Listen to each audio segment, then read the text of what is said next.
और कोई बात हो तो बताओ। एक बात जी, कि भगवान बरहा पूर्ण अवतार, भगवान जितने भी अवतरण महांतो महाविभो विभूतयो, महांतो महाविभो भगवान वराह का स्वरूप है। विभूतयो माने जितने भी असंख्य अवतार हैं, जिसमें राम और कृष्ण ये सब अवतार लेते हैं, उन्हीं के अंश से लेते हैं। उनका शंका का समाधान, अगर आप तो बहुत ही विद्वान व्यक्ति हैं, नहीं तो आप श्रीमद् भागवत जी के तृतीय स्कंद के 13वां अध्याय पूरा ही आप देख लीजिए, तो भगवान की दीक्षणीय दृष्टि से भगवान सभी अवतार लेते हैं, असंख्य, एक नहीं। एक और बात बताऊं शंका समाधान के लिए, 1-2 मिनट के लिए, केवल 2 मिनट में ही सब कुछ हो जाएगा। वाराहे चैव वाराही सर्वै सर्वाश्रया सती मूल प्रकृतिम संभूता पंचीकरण मागता। भगवान वराह के द्वारा ही 5 आवरण होते हैं, जिनका नाम है पृथ्वी पवन जल तेज नभ। 5 आकरण हो गए। इसके बाद में 5 पीठों की रचना होती है, वैष्णवम च तथा शैवम शाक्तम शौरम गाणपम। भगवान ब्रह्मा, भगवान विष्णु और भगवान रुद्र भगवान वराह से ही प्रकट होते हैं, जिसके लिए शिव विरंच विष्णु भगवाना उपजयता अंशते नाना। ब्रह्मा विष्णु महेश भी जहाँ देखो, कथा तो सूकर खेत हमारे तुलसीदास जी ने कहा है, तो वहां उपजय लगाई है, जन्म नहीं बताया है। क्या जन्म नहीं, उपजय कौन सा? बड़ा भगवान को उन्होंने वृक्ष बना दिया है। अभी तो मैं माला की बात कर रहा था, यहां वृक्ष की बात आ रही है, मैं नहीं कह रहा हूं, तुलसीदास जी ने लिखा है। जिनसे भगवान ब्रह्मा, भगवान विष्णु, भगवान रुद्र जिनसे उपज रहे हैं, अब उन्हीं से ही सभी अवतार हैं। बताओ, इनसे अलग हो तो बताओ। शैवपीठ भगवान वराह के द्वारा स्थापित है, शाक्तपीठ, वैष्णव पीठ, शौरपीठ, गाणपम पीठ, ये 5 प्रकार की, और यहां से ही समस्त ब्रह्मांड की रचना हुई है। और एक और मूल रहस्य मैं बता दूं, समस्त त्रिलोक ब्रह्मांड जितना भी बसा हुआ है, 7 लोक ऊपर, 7 लोक नीचे, पूर्ति मंडल और 28 नरक जी, है ना, वो सब प्रकट होते हैं जब कल्प का आरंभ होता है। कैसे कि जैसे हम बराह मंदिर है, परिसर आपका जितने भी धर्मशाला हैं, उसमें बहुत से व्यक्ति रहते हैं। अब जैसे ही दिन हुआ, जो भी व्यक्ति घर में रहता है, तो अपने अपने कमरे में से निकल करके, अपने अपने भवन में से निकलकर दैनिक क्रिया के लिए आ जाते हैं कि नहीं आ जाते हैं? उससे पहले क्या करते हैं? सोते हैं ना, सोते हैं, आराम करते हैं। ऐसे ही यहीं आकर के समस्त लोगों के देवी देवता निवास करते हैं रात को, जब कल्पांत होता है। और जब हम जैसी रात्रि होने वाली है, तो हम अपना सभी कार्य करके और शाम को अपने घर में जाके सो जाते हैं। इसी प्रकार से समस्त ब्रह्मांड के लोगों के देवी देवता इस धराधाम में आकर के, जिसको वर्तमान में शूकर क्षेत्र श्री गंगा जी सोनो जी कहते हैं। यह है, मैं एक ग्रंथ में नहीं, कई एक ग्रंथों में मैंने, देखो मैं बहुत कम बोलता हूँ, लेकिन कोई कहते हैं तो शंका समाधान के लिए तो शास्त्रोक्त करने ही पड़ते हैं। अर्थात हम इसको ये भी कह सकते हैं कि बराह सरकार है ना, सभी वेदों के सार हैं। वेद तो प्रकट हुए हैं ना इनसे। ब्रह्मसूत्र पदश्चैव, एक वेद का नाम क्या है? ब्रह्मसूत्र। ब्रह्मसूत्र में ही तो सूत्र मणगणाएव, उसी की तो माला बनी हुई है, उसी सूत्र में जाके विलन हो गई है।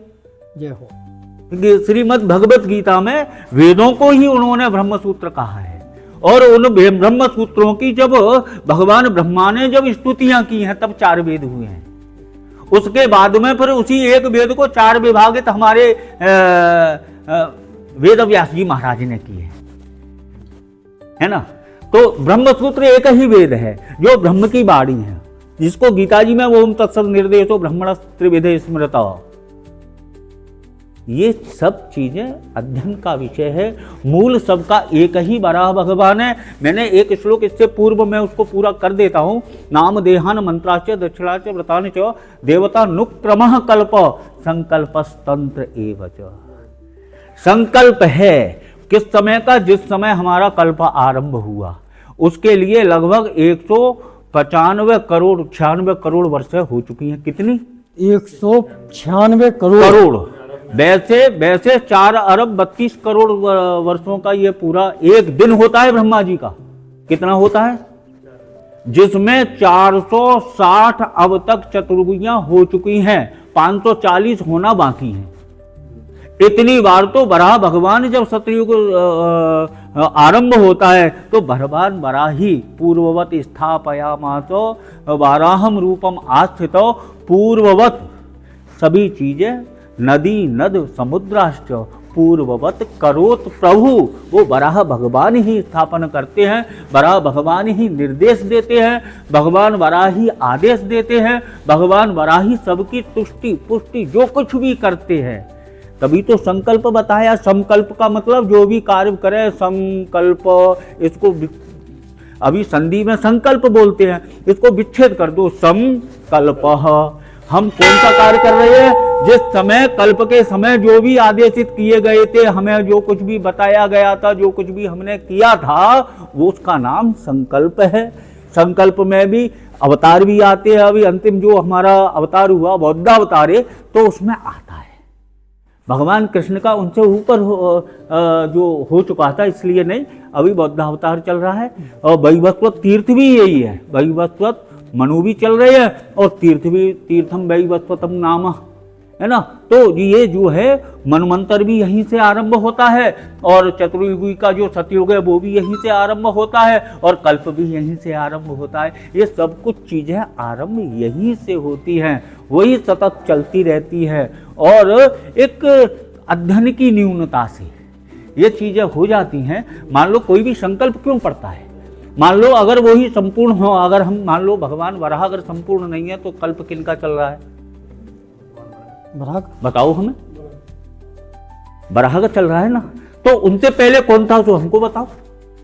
ये नहीं है कि आप कहेंगे कि ये आज तो ये है ना कक्ष मक्ष वराह, इस प्रकार से करते हैं कि तीसरा अवतार है। नहीं, अयम तो कथतः कल्पो द्वितीयस्याद्यनन्तरः वाराह इति विख्यातो यत्रासीत सूकरो हरि।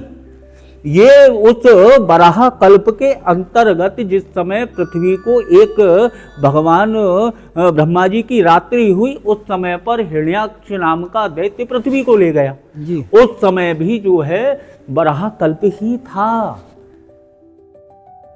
वाराहित विख्यातो उस समय सृष्टि सृजन का वो आ गया, है ना। तो वही पुष्कर, इसको आदि पुष्कर भी कहते हैं, जिसका ग्रंथों में ज्येष्ठ पुष्कर नाम से है। इसका नाम क्या है? ज्येष्ठ पुष्कर। हाँ, ऐसे तो है, ये बढ़ती चली जाएगी, पूरी रात हो जाएगी बोलते बोलते, और हम बोलते रहेंगे। ऐसे शंका समाधान, ये तो मैं बहुत संक्षिप्त में बता रहा हूँ, हमारे स्वामी जी महाराज ने जो कहा है उसके लिए। तो वो पुष्कर जो ज्येष्ठ पुष्कर है वो यही क्षेत्र है, यहीं से ही सब कुछ। और जो नाभि कमल से भगवान की नाभि से कमल, कमल से ब्रह्मा, ये तो एक ब्रह्मा जी के अहंकार की लीला दिखाई है भगवान ने। जय हो। और वो सृष्टि करने में असमर्थ हो गई है। तब भगवान ने कहा तुम चिकित्सायाम आत्मा वे संदर्शित हो भई नाले न सलिले मूलम। ये आपके मैंने चिकित्सा की है, आपके लिए अहंकार हो गया था। इसीलिए तो इसी शुकर क्षेत्र के नाल के अंदर उन्होंने पूरे ब्रह्मांड के नाना प्रकार के ब्रह्मांड दिखाए हुए, ये तक लेख है हमारे ग्रंथों में। तो अब इन चीजों को धीरे धीरे शंका के लिए हम भगवान वराह से और यहाँ जितने भी ज्येष्ठ श्रेष्ठ हैं सभी से हम आशीर्वाद की इच्छा करते हैं कि वो हमको आशीर्वाद दें। जिसलिए ये जो हमारे जिनको शंकाएं हो रही हैं हमारे धार्मिक व्यक्तियों को, भक्तों को, उनको ये जो हैं भगवान के जो भक्त हैं उसके अंदर शंका न रहे। वह दर्पण नहीं समाधान ही नहीं हो। जैसे दर्पण में जो चीज दिख जाती है ऐसे ही वह चीज दिखने लग जाए तो शंका समाधान होती है। ऐसे नहीं है आपने कहा हमने मान लिया, इनने कहा हमने मान लिया, उनने कहा नहीं, उनको स्वयं दिखने लग जाए। यही तो वेद का दर्शन है, यही भागवत का दर्शन है, यही गीता का दर्शन है। फिर भगवान के दर्शन करने का अर्थ क्या है? हमारे जो ग्रंथ हैं सर्वस्व लोचनम शास्त्रम यस्य नास्तंद्य एव स। जिस व्यक्ति के शंका समाधान नहीं हो पा रहे हैं तो अंधा तो वैसे ही है। तो ये चीज़ें सभी प्रकट होनी हैं धीरे धीरे। आज बहुत बड़ा अच्छा मेरे लिए अवसर आशीर्वाद के रूप में प्राप्त हुआ है कि शंकाओं का समाधान होना आज के समय में, क्योंकि कथावाचक तो हजारों लाखों करोड़ों हैं, लेकिन शंका समाधान पहले सत्र हुआ करते थे, एक दूसरे के शंका समाधान हो जाते थे, क्योंकि हजारों के रूप में हमारे जितने भी ऋषि महर्षि बैठते थे तो वह हजारों प्रकार के ही ग्रंथों का अनुभव होता था। एक जगह बैठते थे तो उनका हजारों प्रकार से समाधान होता था। तो प्रत्येकम अष्टादश